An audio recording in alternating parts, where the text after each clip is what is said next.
Sir, I demand in this August House to make paternity leave a legal right in India. Sir, हमारे देश में जब बच्चे का जन्म होता है तो बधाइयां माँ बाप दोनों को मिलती हैं, लेकिन जिम्मेदारी पूरी तरीके से माँ यानी कि मदर के हिस्से में डाल दी जाती है और हमारा सिस्टम केवल मैटरनिटी लीव को मान्यता देता है, रिकॉग्नाइज करता है। ये एक सोसाइटल फेलियर है जिसे हमारे लॉज रीइंफोर्स कर रहे हैं। सर, कानून समाज का आईना होता है और जब कानून में फादर यानी पिता की केयर गिविंग रिस्पॉन्सिबिलिटीज को मान्यता नहीं दी जाती है तो हम इंस्टीट्यूशनली ये संदेश दे रहे हैं कि पेरेंटिंग केवल मां की जिम्मेदारी, it is only and only the mother's job. मैं ये मांग करता हूं कि पैटर्निटी लीव को लीगल राइट के रूप में मान्यता दी जाए। केयर गिविंग सिर्फ मां की जिम्मेदारी नहीं मानकर जेंडर डिवाइड को और गहरा नहीं किया जाना चाहिए। अब इसे बदलने का समय आ गया है। सर, एक मां 9 महीने तक बच्चे को पेट में पालती है व्हेन शी इज प्रेग्नेंट, फिर नॉर्मल डिलीवरी या सिजेरियन जैसी मुश्किल प्रोसीजर से गुजरती है। उसे मेडिकल केयर, दवाइयों के साथ साथ अपने हस्बैंड की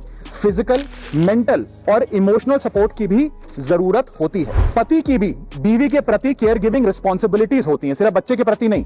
और ऐसे समय में हस्बैंड की प्रेजेंस कोई लग्जरी नहीं सर, बल्कि एक नेसेसिटी है। आज केवल सेंट्रल गवर्नमेंट एम्प्लॉइज को ही 15 दिन का पैटर्निटी लीव मिलता है, जबकि प्राइवेट सेक्टर में ये राइट या अधिकार है ही नहीं। स्वीडन, आइसलैंड और जापान जैसे देशों में ये लीगल राइट 90 दिन से लेकर 52 हफ्तों तक की गारंटीड राइट के तौर पे दिया जाता है। भारत में 90% वर्कफोर्स प्राइवेट सेक्टर में है, यानी कि अधिकांश पिताओं के पास ये अधिकार है ही नहीं।